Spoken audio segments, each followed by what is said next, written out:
할렐루야. 2월 5일 목요일 아침 기도를 시작하도록 하겠습니다. 다 함께 사도신경으로 신앙 고백하겠습니다. 나는 전능하신 아버지 하나님, 천지의 창조주를 믿습니다. 나는 그의 유일하신 아들, 우리 주 예수 그리스도를 믿습니다. 그는 성령으로 잉태되어 동정녀 마리아에게서 나시고 본디오 빌라도에게 고난을 받아 십자가에 못 박혀 죽으시고 장사된 지 사흘 만에 죽은 자 가운데서 다시 살아나셨으며 하늘에 오르시어 전능하신 아버지 하나님 우편에 앉아 계시다가 거기로부터 살아있는 자와 죽은 자를 심판하러 오십니다. 나는 성령을 믿으며 거룩한 공교회와 성도의 교제와 죄를 용서받는 것과 몸의 부활과 영생을 믿습니다. 아멘. 오늘 우리 주신 하나님 말씀 요한복음 2장 13절에서 25절의 말씀입니다. 요한복음 2장 13절에서 25절의 말씀, 제가 한 절, 여러분들이 한 절씩 나누어서 교독하시고 마지막 25절 말씀은 한 목소리로 함께 봉독합니다. 유대인의 유월절이 가까운지라 예수께서 예루살렘으로 올라가셨더니 성전 안에서 소와 양과 비둘기 파는 사람들과 돈 바꾸는 사람들이 앉아 있는 것을 보시고 노끈으로 채찍을 만드사 양이나 소를 다 성전에서 내쫓으시고 돈 바꾸는 사람들의 돈을 쏟으시며 상을 엎으시고 비둘기 파는 사람들에게 이르시되 이것을 여기서 가져가라. 내 아버지의 집으로 장사하는 집을 만들지 말라 하시니 제자들이 성경 말씀에 주의 전을 사모하는 열심이 나를 삼키리라 한 것을 기억하더라. 이에 유대인들이 대답하여 예수께 말하기를 내가 이런 일을 행하니 무슨 표적을 우리에게 보이겠느냐. 예수께서 대답하여 이르시되 너희가 이 성전을 헐라 내가 사흘 동안에 일으키리라. 유대인들이 이르되 이 성전은 46년 동안의 지었거늘 내가 3일 동안에 일으키겠느냐 하더라. 그러나 예수는 성전된 자기 육체를 가리켜 말씀하신 것이라. 죽은 자 가운데서 살아나신 후에야 제자들이 이 말씀하신 것을 기억하고 성경과 예수께서 하신 말씀을 믿었더라. 6월절에 예수께서 예루살렘에 계시니 많은 사람이 그의 행하시는 표적을 보고 그의 이름을 믿었으나 예수는 그의 몸을 그들에게 의탁하지 아니하셨으니 이는 친히 모든 사람을 아심이요 또 사람에 대하여 누구의 증언도 받으실 필요가 없었으니 이는 그가 친히 사람의 속에 있는 것을 아셨음이니라. 아멘. 오늘 본문의 말씀에서는 예수님께서 성전 안에 있는 육적인 무리에 대해서 진노하시는 모습이 기록되어 있습니다. 이 말씀은 동일하게 마태복음 21장 12절 이하에도 말씀 기록되어 있는데요. 마태복음 21장 13절의 말씀을 제가 읽어드립니다. 그들에게 이르시되 기록된 바 내 집은 기도하는 집이라 일컬음을 받으리라 하였거늘 너희는 강도의 소굴을 만드는도다 하시니라. 아멘. 주님은 우리가 잘 알고 있는 것처럼 십자가에 달리기 전 수많은 모욕과 핍박 앞에서도 그 입을 열어 대항하지 아니하신 분입니다. 육체적으로 자신을 치는 자들에 대해서 그리고 고발하는 자들에 대해서도 한마디 말씀하지 않고 그 모습을 보고 총독이 크게 놀라웠더라라는 그 본문의 말씀도 있습니다. 하지만 여러분, 오늘 본문의 말씀에는 성전 안에 참담한 모습을 보시고 묵묵히 참고 계신 것이 아니라 그들의 상을 뒤엎고 돈을 쏟으시고 크게 진노하시는 모습을 우리는 만나게 됩니다. 바로 예수님의 이러한 모습은 거룩한 진노요, 거룩한 분노라고 할 수 있습니다. 그렇다면 여러분, 우리 예수님께서 이렇게 진노하신 이유는 과연 무엇일까요? 주님을 그토록 분노하게 한 가장 큰 원인은 바로 성전이 더럽혀졌다는 것을 우리는 발견할 수 있습니다. 여러분, 성전이 어떠한 곳입니까? 성전은 기도하는 집입니다. 성전은 바로 하나님을 만나는 곳이며 하나님을 예배하는 영적으로 거룩하고 구별된 곳이 바로 성전입니다. 주님의 성전은 영적인 것도 행하고 육적인 것도 겸하여 행할 수 있는 모임의 장소가 아니라는 사실을 우리 주님께서 지금 몸소 보여주고 계십니다. 우리 주님의 성전은 영적으로 갈급하는 자들, 주님을 애타게 찾는 자들이 모이는 곳입니다. 주일을 포함한 공예배 시간에 교회에 장사를 하기 위해서 오는 분들은 아무도 없을 것입니다. 단순히 내 육신의 일이 잘 되기 위해서, 땅의 일들이 잘 되게 하기 위해서 성전의 문을 두드리시는 분은 아무도 없을 것입니다. 또한 누구에게 보이기 위해서, 나의 의를 드러내기 위해서 성전을 향하는 분들도 아무도 없을 것입니다. 그렇다면 여러분, 우리가 성전에 모이는 그 이유는 무엇입니까? 그 이유는 단 하나, 나의 영혼을 주님께 맡기기 위해, 또한 나의 영혼을 향한 주님의 음성을 듣기 위해서 우리는 성전에 모인다는 것이죠. 그런데 여러분, 오늘 본문 말씀에 보면 성전의 출입문도 아니고 바로 성전 안에 장사꾼들이 진을 치고 있다는 것을 발견하게 됩니다. 소와 양과 비둘기 파는 사람들, 돈 바꾸는 사람들이 아무런 죄책감 없이 당당히 자리를 차지하고 앉아 있습니다. 영적인 곳에, 거룩한 곳에 육에 들어온 일들을 가지고 들어와서 지금 성전을 더럽히고 있다는 것이죠. 이 광경을 보시고 우리 주님은 지체하지 아니하시고 채찍을 만드셔서 짐승들을 내쫓고 돈을 계산하고 있는 그 상을 뒤엎어 버리십니다. 그리고 16절에서 이렇게 말씀하시죠. 비둘기 파는 사람들에게 이르시되 이것을 여기서 가져가라. 내 아버지의 집으로 장사하는 집을 만들지 말라 하시니. 그리고 19절 말씀에서는 이렇게 말씀하십니다. 너희가 이 성전을 헐라 내가 사흘 동안에 일으키라. 자, 오늘날 우리가 경계해야 될 가장 큰 위험은 성전을 자신의 이익을 위해 도구화 삼는 것을 바로 우리는 경계해야 됩니다. 자기 자신을 위해 장사하고 오직 자신의 유익만을 위해 성전 문턱을 드나드는 이들을 향해 주님께서 진노하고 계심을 우리는 기억해야 됩니다.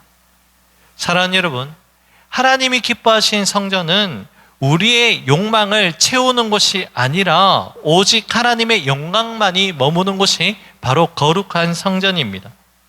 자, 유대인들은 이렇게 착각을 하죠. 성전을 헐고 사흘 만에 다시 세우리란 이 말씀을 그들은 전혀 이해하고 있지 못합니다. 왜 그렇습니까?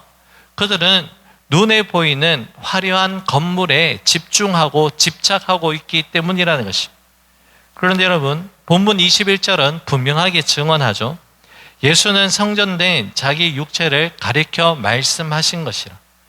이 말씀을 통해서 우리가 깨달을 수 있는 것은 무엇입니까? 참된 성전은 돌로 쌓은 단순한 건물이 아니라 죽음을 이기시고 부활하신 예수 그리스도 자체가 바로 성전이라는 것을 우리는 깨달아야 합니다. 여러분, 하나님께서 태초에 설계하신 첫 번째 성전은 바로 아담과 하와였습니다. 창세기에서 아담과 하와를 만드시고 그들과 함께 하셨듯이 하나님은 오늘 우리를 하나님의 처소로 삼아 주셨습니다. 우리가 건물로서의 성전을 이야기하기 이전에 우리 각 사람이 하나님의 영이 거하신다면 성령을 모시고 살아가는 우리가 걸어다니는, 움직이는 하나님의 성전이라는 것을 믿고 신뢰해야 됩니다. 그러하기에 우리는 이제 건물 안에, 공간 안에 갇혀져 있는 그 신앙에서 벗어나야 한다는 것이죠. 우리 안에 거하시는 성령님의 말씀, 음성에 귀를 기울이며 주님 앞에 거룩한 살아있는 성전으로 설 수 있는 우리 모두가 될 수 있기를 간절히 소망합니다. 고린도전서 3장 16절과 17절에서 다음과 같이 말씀하시는데요. 너희는 너희가 하나님의 성전인 것과 하나님의 성령이 너희 안에 계시는 것을 알지 못하느냐? 누구든지 하나님의 성전을 더럽히며 하나님이 그 사람을 멸하시리라. 하나님의 성전은 거룩하니 너희도 그러하니라. 아멘. 사도 바울을 통해서 우리에게 던지는 질문이, 하나님의 질문이 무엇입니까? 너희가 하나님의 성전인 것과 성령이 너희 안에 계시는 것 너희가 알지 못하느냐라는 이 질문을 던지십니다. 여러분, 우리는요 단순히 예배당을 왔다 갔다 하는 그러한 종교인이 아닙니다. 우리는 거룩하신 하나님의 영, 성령을 우리 안에 모시고 살아가는 참된 성전이라는 것을 잊지 마시기 바랍니다. 건물로서의 성전도 중요하지만 그만큼 중요한 것은 바로 저와 여러분들이 하나님의 영이 거하시는 거룩한 성전이라는 것을 잊지 마시기 바랍니다. 오늘 본문에서 예수님께서 성전에 채찍을 드신 이유도 거룩한 곳이 장사꾼의 집이 되었기 때문이라는 것이죠. 그렇다면 여러분, 오늘 우리 마음의 성전은 어떠합니까? 주님을 향한 거룩한 갈급함 대신에 세상적인 계산기가 두드려지고 있는 것은 아닙니까? 남을 판단하는 마음, 내 의를 드러내려는 욕망, 말씀보다 앞선 세상의 논리들, 이것들이 여러분, 우리 주님께서 뒤엎으실 장사꾼의 상이라는 것을 기억하시기 바랍니다. 하나님은 질서의 하나님이시기 때문에 영적인 무질서와 불법이 넘쳐나고 있는 그 성전을 결코 가볍게 여기시 아니하십니다. 앞서 읽어드린 고린도전서 3장 17절의 말씀, 누구든지 하나님의 성전을 더럽히면 하나님이 그 사람을 멸하시리라. 이 말씀은 여러분, 단순한 공포의 말씀이 아니라 저와 여러분들을 향한 하나님의 사랑의 경고입니다. 성전의 거룩함이 세상을 향해 흘러가야 함에도 불구하고 예수님 당시 예루살렘 성전은 도리어 세상의 더러움이 성전 안으로 침투해 들어오고 있었습니다. 주님께서 거룩한 분노를 발하시면서 채찍을 드신 이유는요, 그 성전이 본연의 기능을 잃어버렸기 때문이라는 것이죠. 사랑하는 여러분, 성전은 영적으로 정결할 때만 비로소 그 성전의 기능을 발휘할 수 있습니다. 우리 주님은 저와 여러분들이 더러운 채로 멸망의 길을 걸어가기를 결단코 원치 아니하십니다. 그러하기에 우리의 영적인 수고는 어떠한 수고로 이어져야 됩니까? 날마다 말씀의 빗자루를 들 수 있는 그 수고를 아끼지 말아야 합니다. 내 생각과 내 고집으로 어지럽혀져 있는 우리 마음의 성전을 청소하고 또 이 성전의 주인 되신 주님께 우리의 것을 내어 드려야 할 줄로 압니다. 오직 살아계신 주님의 말씀만이 우리 안에 혼란스럽고 무질서를 바로잡고 흐트러진 우리의 영혼을 깨끗하게 정화할 수 있습니다. 나를 비우고 주님의 뜻을 구할 때 우리 성전은 비로소 거룩한 질서가 반드시 회복되게 될 줄로 믿습니다. 사랑하는 여러분, 우리 주님은 오늘 이 시간에도 화려한 건물을 찾으시는 분이 아니라 주님을 깨끗한 마음으로 모시는 깨끗한 성전된 성도를 찾고 계십니다. 자신의 유익을 계산하려고 하는 장사꾼과도 같은 그 마음을 가감하게 버릴 수 있기를 간절히 소망합니다. 우리가 성령께서 거하실 만한 거룩한 처소로 살아가게 될 때에 하나님께서는요, 그곳 가운데 놀라운 은혜를 한량없이 부어주신다라고 약속하시는 분이십니다. 이제 오늘의 말씀을 맺겠습니다. 오늘 하루 우리 안에 성전을 다시 돌아보시기 바랍니다. 내 안에 나도 모르게 자리 잡은 세상의 찌꺼기, 먼지들을 주님 앞에 다 쏟아내고 오직 주님의 뜻만 머무는 영적으로 정결하고 질서정연한 성전이 될 수 있기를 결단하며 나갑시다. 우리를 주님의 성전으로 불러주신 그 놀라운 은혜를 기억하며 날마다 하나님의 말씀으로 말미암아 영적인 청결을 잘 유지하며 하나님께서 귀하게 받으시는 복된 삶이 될 수 있기를 우리 주님의 이름으로 간절히 축복합니다. 기도하겠습니다. 고맙고 감사하신 사랑의 주님, 하나님이 영이 거하실 처소인 성전으로 저희들을 삼아주시니 감사를 드립니다. 하나님 아버지, 거룩한 주의 영이 거하시는 우리의 마음의 성전이 세상의 찌꺼기들로 가득 차 있지 않도록 날마다 말씀의 빗자루를 들고 영적인 청소를, 그 수고를 아끼지 않는 우리가 될 수 있도록 역사하여 주옵소서. 모든 것 주님께 감사드리며 예수님 이름으로 기도 올려 드립니다. 아멘. 하늘에 계신 우리 아버지, 아버지의 이름을 거룩하게 하시며 아버지의 나라가 오게 하시며 아버지의 뜻이 하늘에서와 같이 땅에서도 이루어지게 하소서. 오늘 우리에게 일용할 양식을 주시고 우리가 우리에게 잘못한 사람을 용서하여 준 것 같이 우리 죄를 용서하여 주시고 우리를 시험에 빠지지 않게 하시고 악에서 구하소서. 나라와 권능과 영광이 영원히 아버지의 것입니다. 아멘. 개인적으로 기도하는 시간을 가집니다.